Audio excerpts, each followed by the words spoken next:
I don't know about you, but every time I hear that sick tune, it gets my blood going. Welcome to Game On here on News Central Television. It's the Tuesday night edition. My name is Babatunde Koiki. Thank you again for joining us as we'll be traversing the world of sports domestically, continentally, and internationally, telling you everything that is happening all across the globe as it regards to sports. Don't forget, this show is streaming live on YouTube, and you can also join us using our social media handles. You already know the handle at NCentral TV. Welcome once again. It is a full house. Absolutely full house. In my immediate right, the big man with big impressions and big opinions, Wale Adigun, also joins us tonight. Thank you so much for Wale. Yes, great to be here. Always a pleasure. Yeah, always a pleasure. Don't forget, Wale has now been appointed media officer of the newly... Sporting director? Sorry, sporting director. I beg your pardon. That's a big post, actually. Oh, yeah, I told you. It's Michael Edwards. No, nowhere near Michael Edwards. Nowhere near Michael Edwards. But he's now been appointed the sporting director of the newly created Ughelli Rovers. Yeah, we'll be talking about all that much more later on. That's later on this month. Beside him is Ogu-Obaroh, always looking pleasant. Thank you so much for your time. It's a pleasure. Thank you for sharing the it's table. a pleasure. Give me an Thank you for breaking up the hard way. Yeah. Yes. Yes, of course. It's all hard faces here. And of course, the one and only Toyin Ibitoye, former media officer of the Super Eagles of Nigeria, also former senior special assistant to the former Minister of Sports Development, joins us as well, brings a tremendous amount of wealth and knowledge to the show as well. Thank you so much, Toyin. Thank you for the opportunity today. I don't know. Thank you for gracing this place with your... Good to be on the set with Onyinyechi and of course the big man. And of course, and me as well. That's Toyin being modest. Right, without further ado, let's quickly jump to what has been happening at the Africa Games today. And it has been, very, very interesting. Lots and lots of things have happened. Let's start with some news coming out of action that happened today. Well, yesterday actually. Ethiopia, unsurprisingly, claimed the first 2 medals of the athletics event. It was a great start for them. I think it was Commander Medina Issa winning the women's 5,000 meters with a time of 15.0432 seconds, leaving her compatriot Britukun Mola Kesete and Melkat Wudu Shariu to win the silver and bronze medals respectively. It was actually the icing on the cake for Ethiopia because earlier in the day, Samuel Feru Debisa had won the men's 3,000 meters steeplechase at the expense of Kenyan duo Serem Amos and Kiprop Simon, who had actually led the race from the start, but were upstaged towards the end by Debisa. And so that's 2 gold medals on the first day of action alone by Ethiopia. Then they were joined also on the winning train by South Africa's Victor Hogan, who won the men's discus throw with a massive 62.56 meters. Usama Kenusi of Algeria and Ryan Williams of South Africa picking up silver and bronze there as you can see. So really great start for Ethiopia. No surprises, gentlemen and lady, considering the fact that Ethiopia are continental powerhouses. When it comes to athletics, they are always in the conversation, especially in the middle to the long distance events. So Wale, for you, it's no surprise that Ethiopia, probably with a third string team, would always win medals at any games. Yeah, they've done a 1-2-3 there, and no prizes for guessing. It was always going to be Ethiopia and the Kenyans, but the Ethiopians also seem to be regenerating. They're in the middle of some regeneration right now because there's been a generation that has gone successful, and they are breeding a new run of athletes. Like the Baba sisters as well. Yeah. Gabriel Selassie, a lot of them. And the African Games is a fantastic breeding ground for them, and expect more from them. They always clean it up. And they are going to take this form to the Olympics, no doubt about it. Well, also looking at the fact that South Africa, always in the field events, be it javelin, be it discus, be it hammer, no surprises there. But it's the distance by which Victor Hogan actually won almost 8 meters clear, almost 10 meters, 10 meters clear of the rest of the field. Yeah, I'm really surprised. A good one for him. It's the first time he's winning, I would say, this distance. It's been the Ethiopians, Kenyans that have been taking this particular race for a very long time. But that particular event, you mean? Yes, particular event for a very long time. But I'm not surprised that I'm seeing new winners on the day, as we do not have the familiar ones. The likes of the Kenyans who have been in this particular event before. The Ethiopians who have been dominating this particular event before. South Africa, good one for them. He's a first-time winner on this platform. And the African Games, where else can you dominate than Africa? Good for the South African adding to their medal haul. Okay, well, Toyin Ibitoye is also here as well, but I need to move on very quickly and tell you exactly what happened regarding Nigeria's participation at the Games. Today, Nigeria really came to the fore, but it was, what do I say, surprising results. Let's tell you that in the men's 100-meter final, where two Nigerians got to the final, there was a Consider Ekanem and also Usheorishe Itsekiri. Those two men were expected to finish in the medal zone. Well, one of them did, the other one dropped out. The men's 100-meter final was won by guess who? Emmanuel Eseme of Cameroon in 10.14 seconds. Nigeria's Usheorishe Itsekiri came second in 10.23 seconds, while Hainuka Gilbert of Namibia finished third in 10.29 seconds. Consider Ekanem competing on the continent for the first time in Nigeria, for Nigeria, finished fourth in 10.42 seconds. Meanwhile, the women's race was won by Gambia's Gina Bass, winning in a time of 11.36 seconds. Alice McCoy of Liberia came second in 11.49 seconds, while Nigeria's Olajide Olayinka won a bronze medal in a time of 11.55 seconds. Toyin, the sprints, typically Nigeria's strongest events. Any surprises here, considering the fact that some will argue that maybe the A team didn't come? These are home-based athletes. We shouldn't look at it too much about their performance. We're just blooding them on the continental stage for the first time. But the fact, some will also argue that Gambia, Liberia, winning ahead of Nigeria, calls for concern. Yeah, for the women, yeah. Well, you could argue that the top athletes in this category for our women didn't come. Rosemary Chukuma, for example, Favor Philly, they didn't come. So you could defend the fact that we didn't finish top in this one for the women. For the men, Usheorishe Itsekiri, it's been one of our best athletes. So it's not an argument of whether it's home-based or not. It's been one of our best. I think a few years ago, it was the fastest man. He won the title in Nigeria. It's just a reflection of the fact that we are not as dominant as we used to be in the sprint, 100 meters and 200 meters. The Cameroonians, the South Africans, the Kenyans have taken, are sharing the dominance with Nigeria. Emmanuel Eseme is not a new name. He's been around as well. And it really shows that our dominance in this field has thinned out. We need to get a new crop of athletes. A new crop or get some consistency. Yeah, you could also say the Favor, the Alaba, some of our guys didn't show up for this one. But Shekiri is, one of the best around. So it's a reflection of the fact that maybe we need to step up and find a way to get back to our usual level. Which is exactly what a few companies in Nigeria are doing, especially one of them has to be making of champions, who are doing a tremendous amount of grassroots athletics, building up the next generation. A new generation of Bambo Akone and his wonderful team. They've been doing quite a lot in terms of bringing together the next generation of Nigerian athletes. But still talking about athletes, so he mentioned that dominance might have thinned out a little, but in terms of the women's 100 meters hurdles, the dominance is still there. The reigning world champion, a world record holder, is still in the mix as well. Tobi Amusan, she won heat 2 of the women's 100-meter hurdles today, finishing in a time of 13.03 seconds. Faith Osamu also ran in the first heat, also won in a time of 13.55 seconds. Both of them qualify for the women's 100-meter finals. And joining us all the way from Atlanta, in the United States of America, is Deji Ogeyingbo, who is country manager of the aforementioned Making of Champions. Deji, it's an absolute pleasure to have you on the show, and I'm sure you've been watching with keen interest everything that has been going down in Accra. So let's start with the sprints, right? No Nigerian won in the men's 100-meter and the women's 100 meters. Any surprises as far as you're concerned?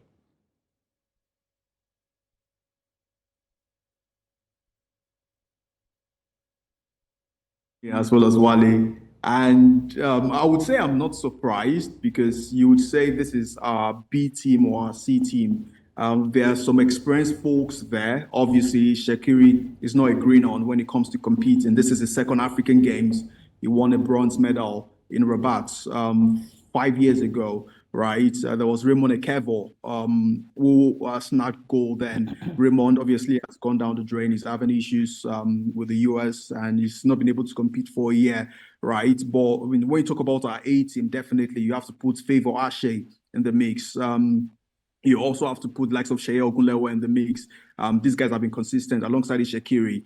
For Iseme, it's good to know that this man has been running professionally consistently for a while now, even though he seems like a late bloomer, kind of like Ferdinando Mayala. But he's at 30, you would realize this is someone that's had the zeal to improve.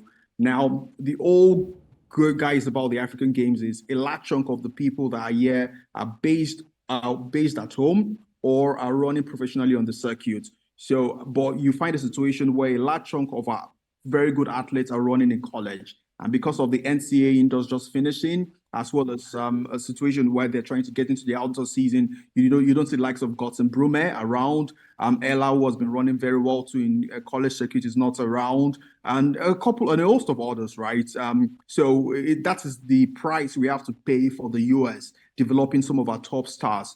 The fact that the college athletic circuits would have to retain them. Just a few instances where the coaches will concede to them going to compete for Nigeria in the middle of the season like this. The only time they'll perhaps release them is during the Olympics. For people like Udodi, who is our flagship athlete, Udodi has been nursing an injury since last year. That's why he didn't compete at the World Championship in Budapest. He's still trying to get his his recovery phase as it is now. Ophili too has been having niggling injuries here and there. She's only competed once this year at 300 meters indoor meet. I think at the New Balance indoor meet in New York this year. She wasn't at the World Indoors, so I wouldn't have been surprised to know that she wasn't at the African Games, right? But professional, the likes of Chukwuebuka and Koiki has been consistent. Perhaps I would say after Tobi Amuson is the top pro that we've got when it comes to competing in the shot put. Is perhaps in the top 5 or top 6 in the world. So I had no doubt he was going to retain his title that he won first in Rabat. There is Shadil Molato, who also won bronze a couple of hours ago in the women's armor.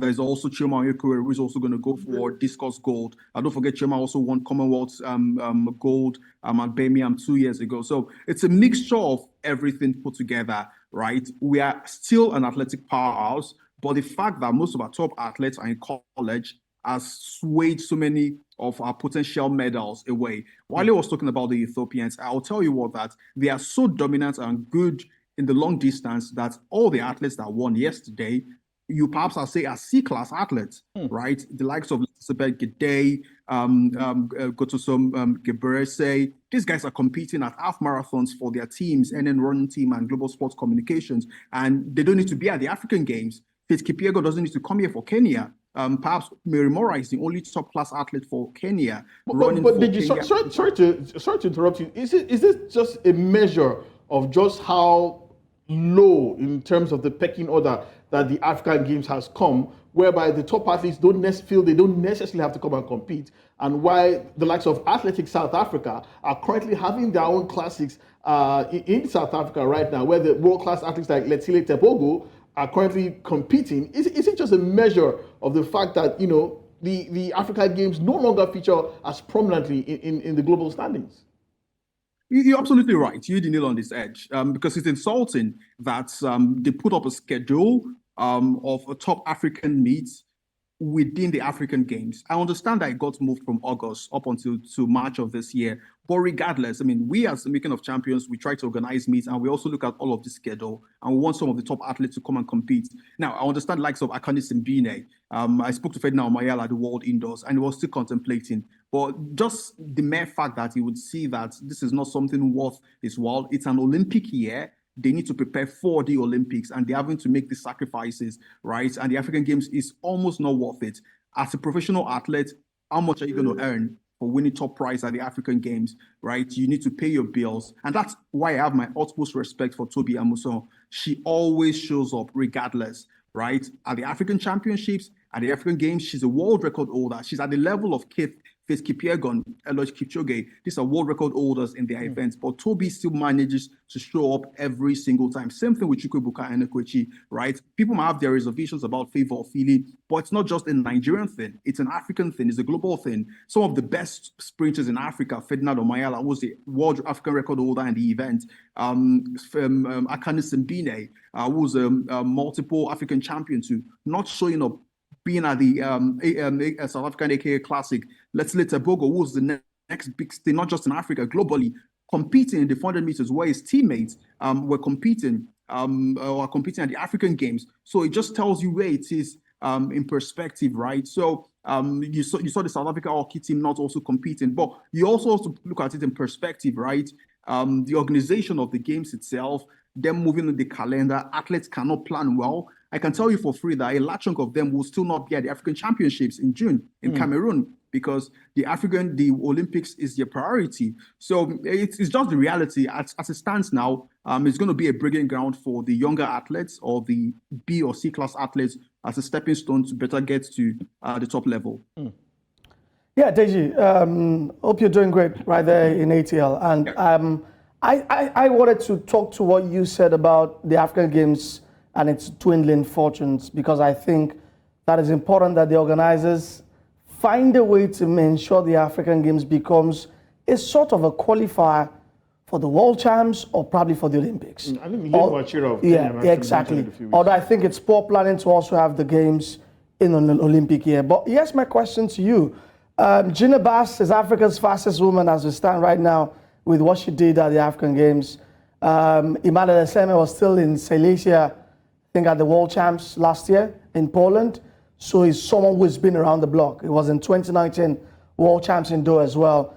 But where do we stand in track and field? I know we know about Toby Amuson, but where do we stand? What's our form like? What's our state of play going to the Paris Olympics? What are your hopes? What is your state of our form right now for track and field?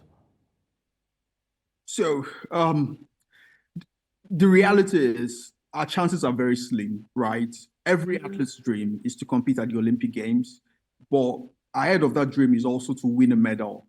And to get there becomes more difficult as it stands, right? We celebrate Toby because of what she's done as a world record holder, but I can tell you for free that she's the only contender for a medal at the Olympics, perhaps also Esiri Brume.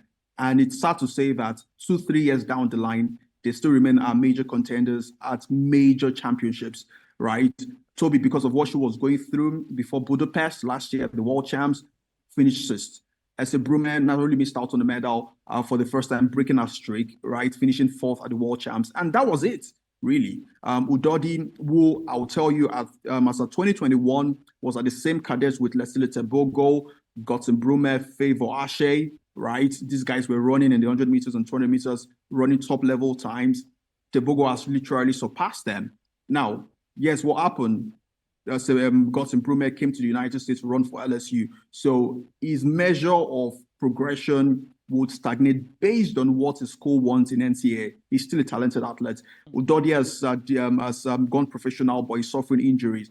Favour Ashe, the less said, the better for us. So we know what's going on with him when it comes to what happened with him at his school in Tennessee. At Auburn, right? So it's difficult to say, but in perspective, I would also put Nnamdi in that perspective, potentially also getting into the top 10 in the world in the men's shot put.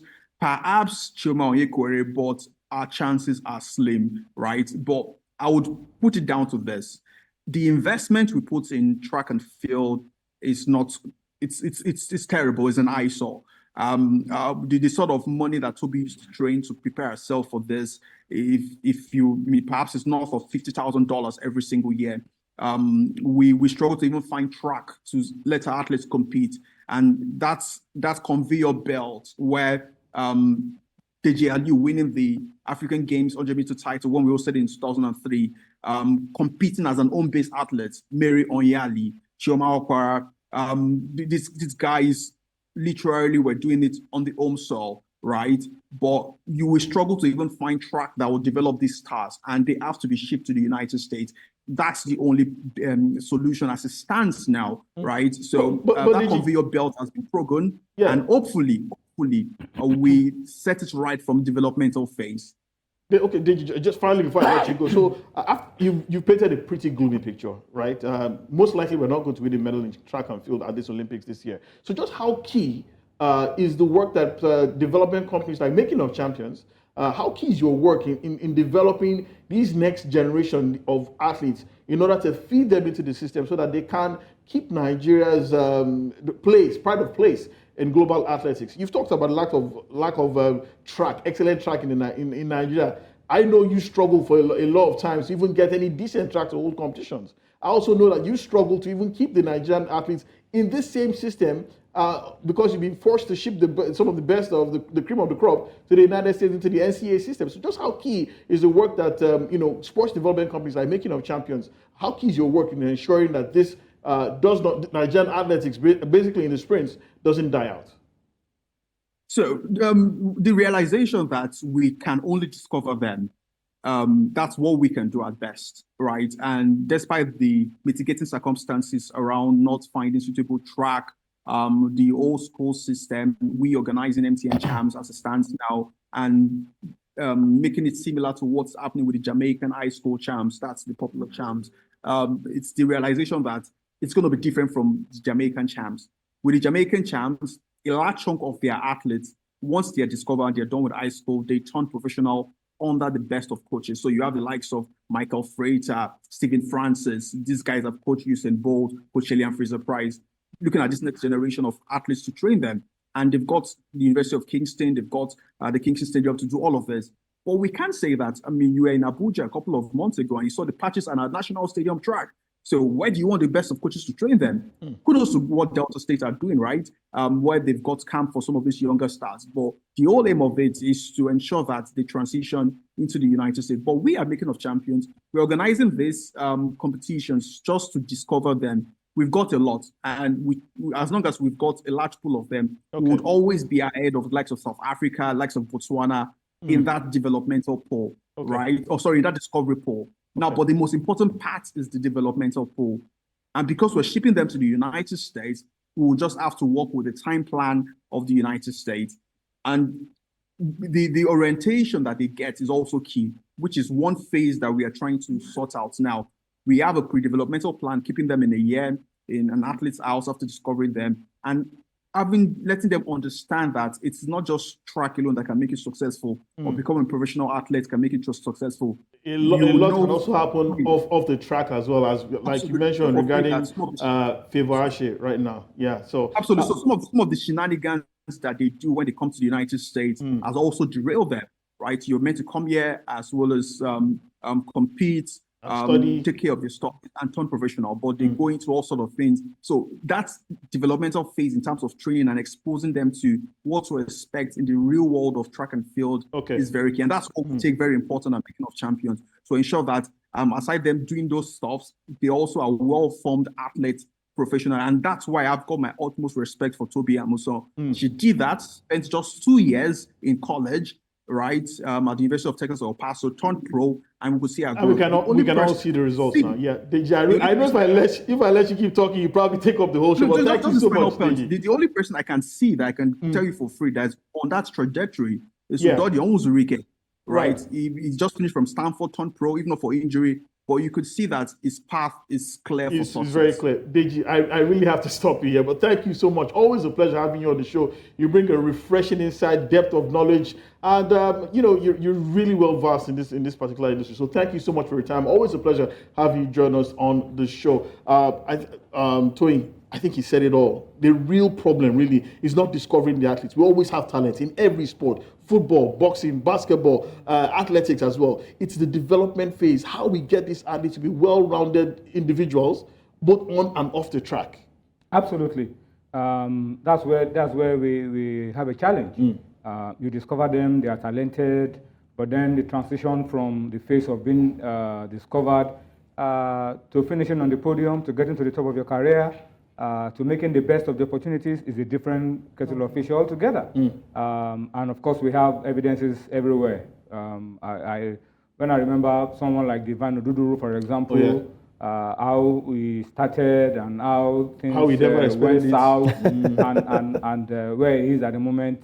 It's total heartbreak. And then, of course, Ashe with all the stories and all of that. So it's not a problem identifying talents. It's discovering them. It's moving them from that phase where you discover them to ensuring that they are disciplined, they stay focused. Basically, the polishing stage. And then they grow into that world-class status.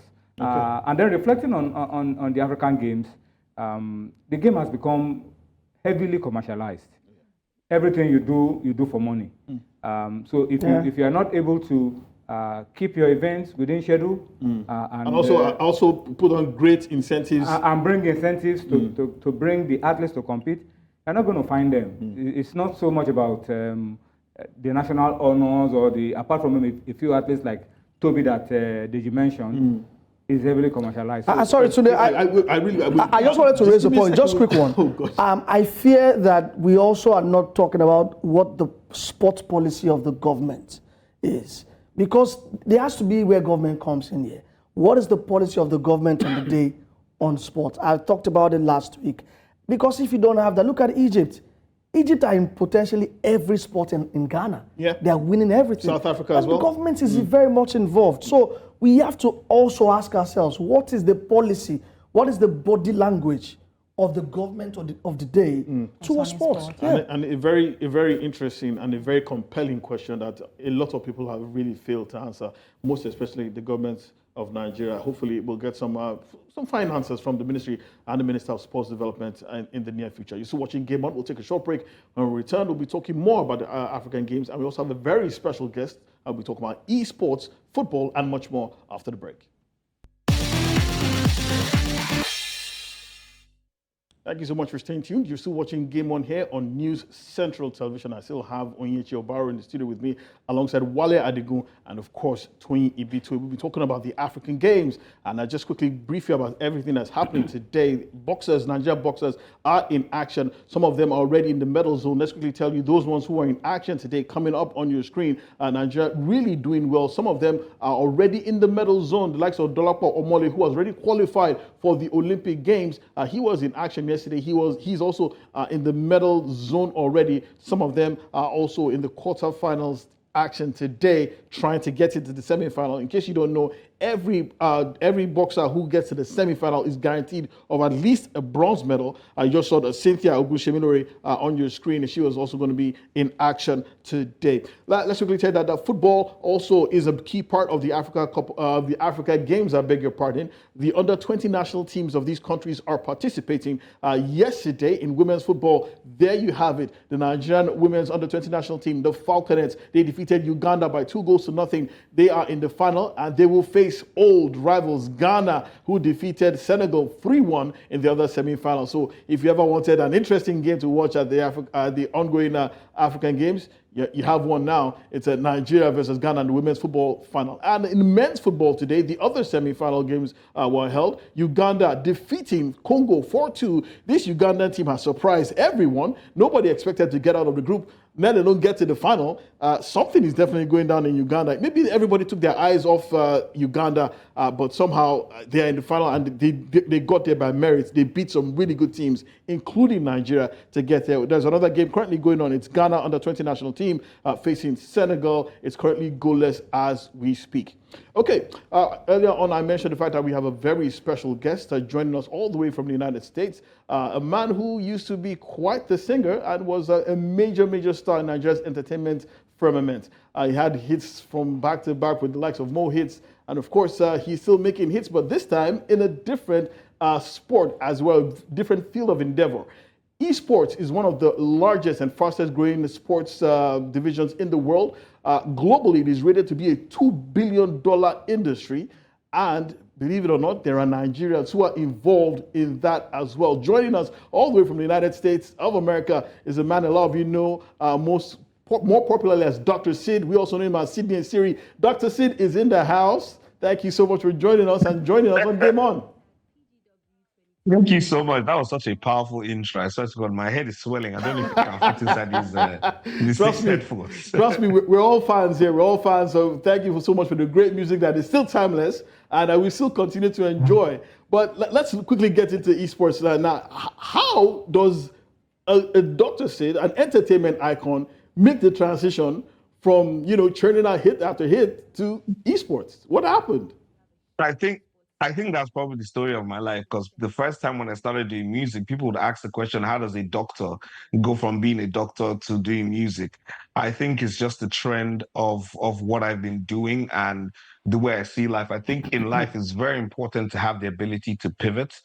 And I think I've been blessed to be able to use my passions or things that I would normally do for fun and do them as work.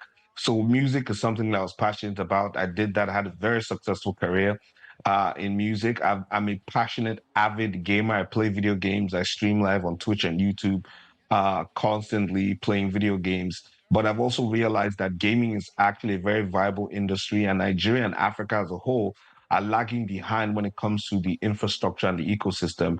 So as far back as about 6 years ago, I decided to make it, a passion and turn it into a reality by helping to build the Nigerian ecosystem alongside a lot of other stakeholders who see esports as a viable career path for Nigerian youth.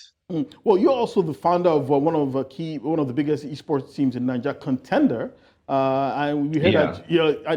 and you're also the technical director of the Nigerian Esports Federation as well. So that's Yes. two major posts for you alone. So tell us, what is the outlook like for Nigeria's esports, Nigeria's participation in the esports industry? Can we claim a significant share, or like you mentioned, those problems regarding infrastructure? Are those the things mitigating Nigeria really getting into esports? Because you're looking at a country of 200 million people. Definitely, we have to have a lot of interest in esports. I think right now the biggest problem I would say is more of adoption and the cultural nuance of acceptance. When I started out music, everybody thought being a musician was a crazy idea. And it's the same thing happening with esports, even athletics and regular sports like football. As kids, if you went out to play football in the streets, your parents would probably think you were mad or unserious. But now, as they've seen the viability of being a professional athlete and playing for Manchester United, at Atlanta and Napoli, they've come to accept the fact that kids can actually have viable careers playing sports. It's the same thing for esports in Nigeria. Right now, we're in a phase where a lot of adults and parents will see kids playing video games as a waste of time or being useless. But playing video games actually helps increase problem solving, hand-eye coordination, critical thinking in children. Is actually a proven fact.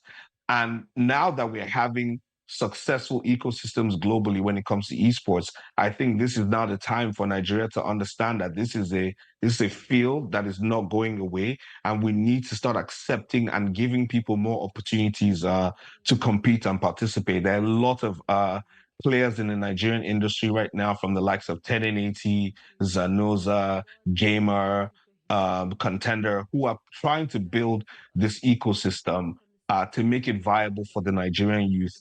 I happen to be also blessed and honored to serve Nigeria as a technical director of the Nigerian Esports Federation.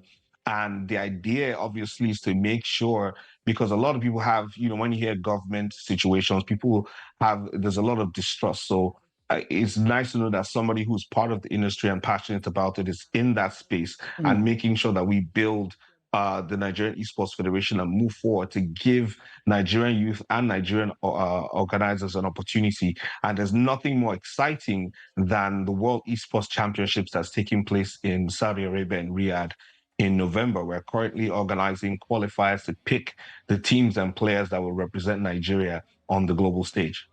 All right, it's a great job, Dr. Sid, you're doing. I remember yourself and Emmanuel Oyelaki going about, having to tell people about e-sport. A great one. But I would like to know what are the most popular games, especially for the Nigerian e-sport team, that they will be able to contend with other teams in Saudi Arabia, as you did say. So Africa generally is a mobile-heavy continent, and most of the games that we play that we seem to thrive in, because the entry level is lower, is mobile games. So games like PUBG Mobile, Mobile Legends, Bang Bang, those are the most popular games. But obviously, Africa and Nigeria is a big footballing country. Oh, yeah. So we're also participating in eFootball, which is going on as well. But there are 2 PC games which are less popular, but they're the games that we're really trying to build popularity and adoption, which is a game called Dota 2, one of the biggest esports titles around the world, and Counter-Strike 2, which is another game we're trying to build popularity in Nigeria. We do have a team that's going to be representing us for Counter-Strike 2, a male and female team, which is beautiful to see as well. We do not have a team for Dota 2. We're trying to increase the popularity of the the esports in Nigeria. And the beauty is this year is that I think with esports, there are no gender barriers. You know what I mean? Men and women, boys and girls can compete in the same leagues, in the same divisions, without any discrimination. Okay. Dr. Sid, I want to quickly ask, as you start the qualifiers, how well do our players, how well do they compare with the very best in the world? I think, to be honest, our players have a very high skill. They're very, very talented, and given the opportunity, they can compete with the best in the world. The infrastructure issues, such as internet and lack of servers in Africa, limits us to competing on an equal footing with a lot of the guys globally. But on the African continent, Nigeria stands head and shoulders above most of all the other nations on the continent when it comes to esports. Really? Ahead of the likes of South Africa and North Africa as well? Oh, yes. Oh, that's really great to know. At least we're doing something right. Yeah, but I would really love to know. Tunde, we're definitely doing something right. If the Super Eagles are called Super Eagles, yes, what is the eSport team called? I think they're called, his team are called the Citizens, I believe. They're called the Citizens, right? No, so I have an esports team called Citizens. Okay. Maybe we'll throw it out to the general public to pick the official title or slogan for the Nigerian esports team. We haven't quite picked that yet. It might be a version of the Eagles or maybe another bird that flies high. Okay, but Dr. Sid, hitmaker extraordinaire, and now esports evangelist. Thank you so much for your time, for joining us. We'll definitely be getting in touch with you as you continue your gospel, preach the gospel of esports across Nigeria and across Africa. Thank you so much for your time. I want to thank you guys as well, because obviously awareness and getting the message out there is extremely important, and not a lot of people give an opportunity to something that they're not very familiar about.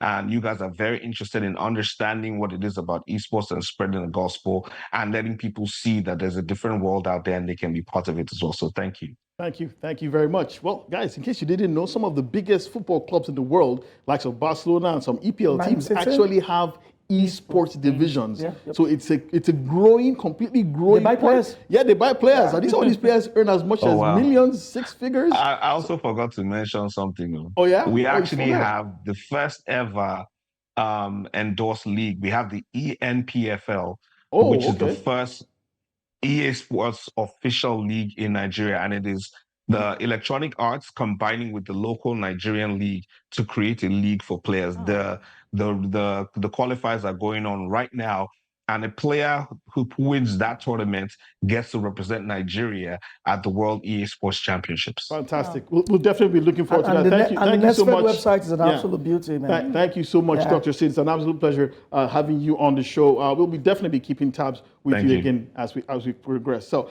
guys, let's move on very quickly. The Super Eagles of Nigeria will be involved in friendly matches pretty soon. We'll be facing the likes of Mali and Ghana. We heard that some players are already in camp as well. Finidi George has been put in interim charge of the team. Toyin, I got to come to you. You're former Super Eagles media officer as well. A lot of people have been talking about why Finidi George? Why not get a substantive coach? And someone said, look, he was assistant to Jose Peseiro. It's logical that he should be allowed to take the team forward. And someone even said that, look, if he does well, like if he beats Ghana 4-0, beats Mali 4-0, he's definitely put himself in strong standing for the job. Absolutely. I mean, I'm not surprised. We're searching for a coach. We have 2 games to play. Somebody must be in charge. So he's there in temporary charge of the team. And as you said, he has given himself an opportunity to put himself up for full-time employment if he gets the results in those 2 games. You know, there's an interesting history with Ghana. When Chukwu was sacked in 2006 for failing to qualify for the World Cup, the assistant to him was Egwavoin. He stepped up in temporary charge, and then he won a game, won the second game, and he said, look, let this guy continue. Yeah. Then he led us to the AFCON and finished with the bronze medal. Yeah. And he was in charge until we played the friendly against Ghana. And we lost 4-1. And then they remembered. Yes, in the UK. And then they remembered, we kept him there in temporary charge, so let's get the substantive coach now. So Finidi. And Betty Votes came in and became coach, led us to the AFCON until he lost to 10-man Ghana. And then we remember that, look, it's time to get him out. Oh, God. So Ghana. It's always. If Finidi gets to win convincingly and the team plays well, he might get his audition. We'll see how that pans out as well. But still talking about Nigerian football, something interesting happened early this week. The NLO actually signed a new multi-million contract with a new title sponsor. But one other contract that was also embedded in that was a partnership with a company called NAEMO Sports. Now, if you think of Opta Sports, NAEMO Sports are like the Nigerian version of Opta Sports. And joining us tonight is the founder of NAEMO Sports, Nnamdi Emefo, is online. Thank you so much, Nnamdi. It's an absolute pleasure to have you on the show. Now, could you tell us a bit more about this partnership with the NLO? A lot of people don't really understand what it entails. Could you just break it down for us? What exactly is NAEMO Sports, and what is this partnership with the NLO? Yeah, thank you. It's a pleasure to be on the show. So yeah, basically, think of like a football match, right? If you give NAEMO Sports a football match, we process it and we spit out data analytics with videos, right? So basically, for every single pass, we show you the video. For every dribble, for every single thing being done in the game, we show the video. So we would be doing this for all the NLO matches, right? So with this, NLO and all their partners and all the scouts who are interested in, the best players out of NLO, they could be able to know, look, this guy has the best line break passes. This guy has the best dribbles. This guy has the best, headers. Clearances, right? Tackles. So this improves the level of scouting, right? So you don't even have to fly down to Nigeria to find the next Osimhen, right? You can just be in your house, log onto the platform, and see who has the best 1v1 goals, who has the best interception. There are those who are wondering why starting at the third tier of Nigerian football. Why not the NPFL, where supposedly the best players play? Well, the NLO so far have been the center for the grassroots, right? So we believe that we need to start from the grassroots, because we even want the likes of Oyeyimbo, Rangers to also use our platforms to scout from the grassroots as well, right? So that's why we started with that focus from the grassroots. Okay, very quickly, finally, how does this partnership benefit the NLO itself, the clubs in the NLO? They have as many as 344 clubs. How does this benefit these clubs? Yeah, definitely. And for this, I would like to give a huge respect to Mr. Shola, the current COO. I think he was very savvy in ensuring that this partnership benefited all sides, right? So we have also a platform where the teams can log into and they can see their own data. So with this now, the teams can use that data to empirically improve their players. So coaching should not only be based off your intuition, right? You need empirical facts to say, oh, look, this player is making X amount of shots per game. This player is making X amount of clearances per game, right? So you can begin to download player reports, watch highlights, share those reports to your players, right? So it's basically taking Nigerian and African football to that next level using technology. Okay, so Nnamdi Emefo, thank you so much. I think it's a brilliant idea, guys. It's pretty much Opta Sports and data analytics for Nigerian clubs to help them improve their players, improve their teams. And we'll be keeping a keen eye on the development of at this level of the NLO. And hopefully when you scale up to the NPFL as well, we'll definitely be in touch with you as well. Thank you so much, Nnamdi, for your time. We really apologize for the seemingly rushed nature of this interview, but we'll definitely have you back on the show some other time. Thank you so much, Nnamdi. Yeah, thank you. Thank you for having me as well. Okay, guys, I'm sorry we are out of time. We really have to go. It's been fun. Yeah. It's been a pleasure. Toyin, Ibitoye, Of course, as well, the wonderful. I'm interested in what he's talking about because you're sporting director. I can understand. Thank you to the guys behind the scenes who helped this make the show possible. But before we go, let's say that something incredible happened in 1998 between Ferroviário of Mozambique and Dinamo of Zimbabwe. So the goalkeeper of Dinamo of Zimbabwe was actually making incredible saves in an African Champions League games, save after save. So one of the players from Ferroviário grabbed the goalkeeper's gloves and started shaking it around his head, hoping to remove the magic that was inside. So this actually caused a major stampede and a riot, and informed. So the Mozambicans actually had to apologize to Dinamo for trying to stop them from using their magic. But anyway, it didn't work. Remember Dinamo the Magician? Dinamo eventually won 1-0. That was in an African Champions League game. But thank you so much for your time, everyone. It's been fun. It's been entertaining. Game On makes a return tomorrow. My name is Babatunde Koiki. We'll see you then. Bye-bye.